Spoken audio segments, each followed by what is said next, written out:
goddesses doing this new day? Well, as you can see, another season we are well into, and I just had a few thoughts and a little more rants and convos. For those of you who follow me, this is at Freedom at the Crossroads, helping women everywhere look better, feel better without the pressure. This is Tunye, your undomesticated woman. Welcome to the series of the Undomesticated Woman on Freedom at the Crossroads. And for all of you hoping and wishing, yes, we are on just about every podcast platform. We are on iTunes, we're on Spotify, we are on Google Podcasts, iHeartRadio. So check us out, follow, subscribe, and join the conversation. Now today, I just had a few thoughts and considerations for us going through.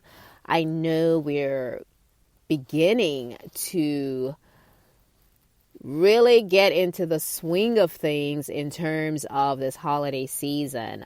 For those of you who don't live in the United States, this is your time to jam. Totally, because we kind of started here in the U.S. We started the holiday season, kicked that off with Halloween and then into Thanksgiving. And now everyone is in Christmas mode and other holidays that come around this time of the year, or depending on where you are in the world, religion, you are or not.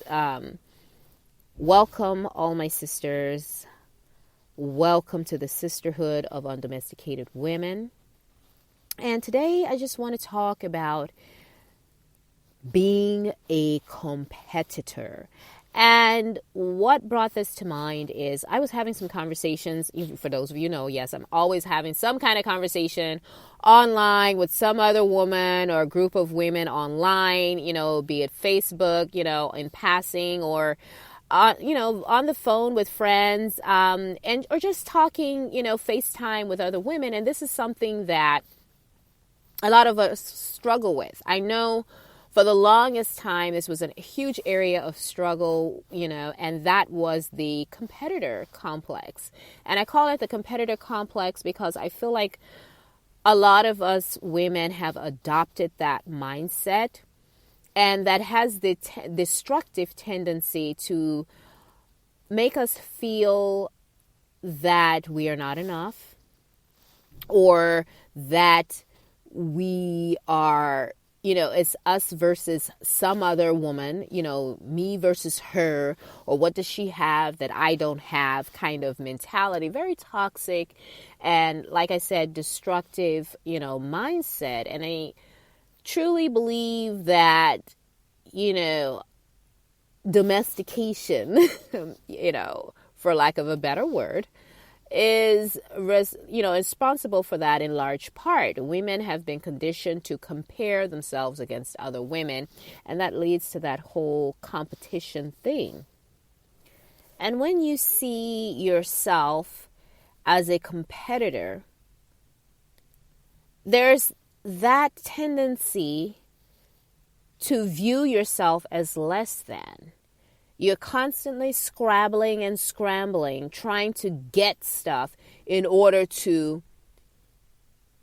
elevate yourself to the point where you feel like you're no longer in competition, or that you're finally there, or you finally arrived. The problem with that mindset is that you never reach that point, because you're constantly looking around at other women, constantly comparing yourself. And yes, you are stuck on that hamster wheel, going nowhere. You get frustrated.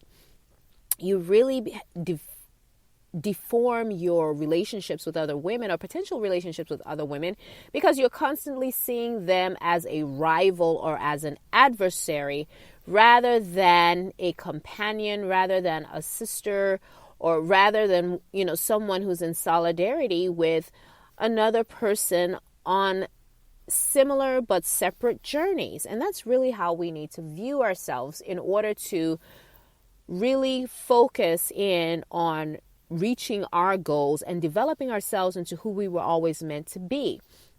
And when you are in that competitor mindset as a woman, you get stuck and you get frustrated and you get worn down because you're constantly striving for something that you're never going to achieve, or you will never be able to achieve, because the reality of it is you are you and she is herself. So you will never be that other woman that you're striving to be, because by definition, that is somebody else operating in their own space, in their own body, and in their own destiny and journey. So you can't usurp somebody else's journey or being. Your power and your bounty resides in you. And so when you're constantly trying to grab hold of take someone else's space, somebody else's being, occupy who they are, you'll never be happy. You'll never achieve that. And, that just brings to mind that whole notion of stay in your lane.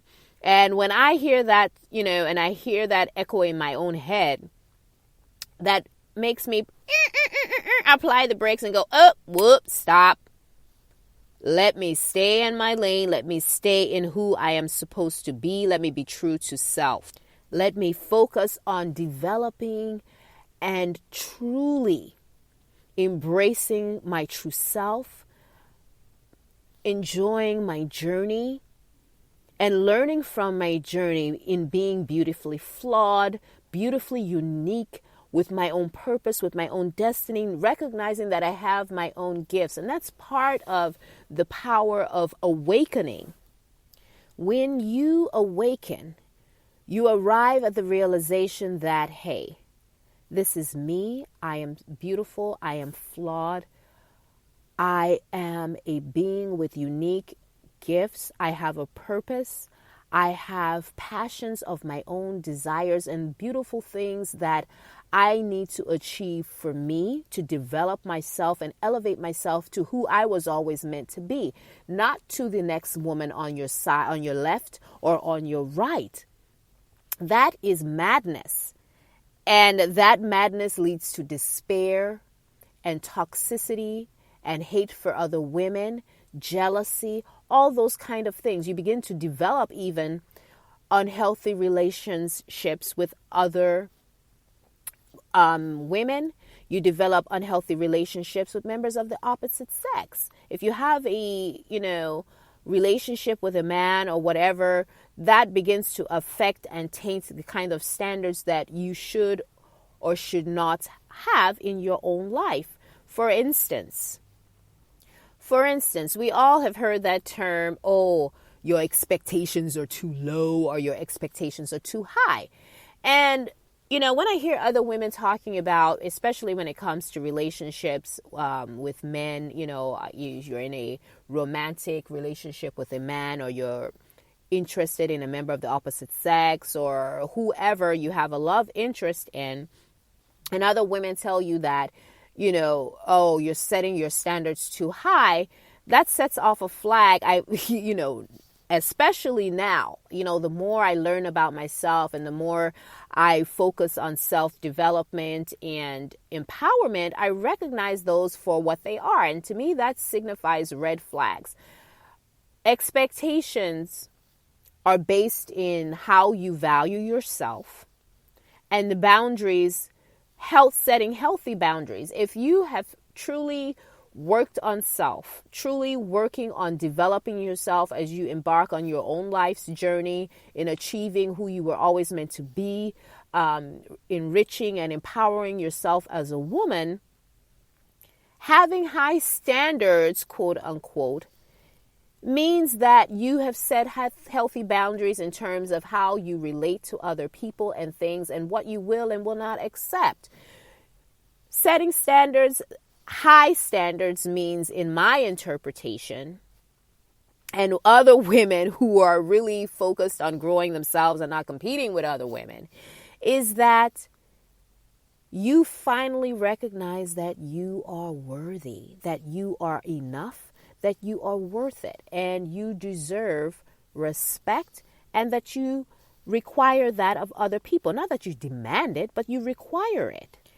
If someone, i.e., a man, is incapable of giving you the respect that you require as a human being and as a woman who is in a relationship with someone, especially embarking on a truly loving and intimate and connected on all levels, mind, body, soul level with another individual, if that person is incapable of meeting those terms, of being in agreement with you on and connecting with you on that level, you've got to let it go.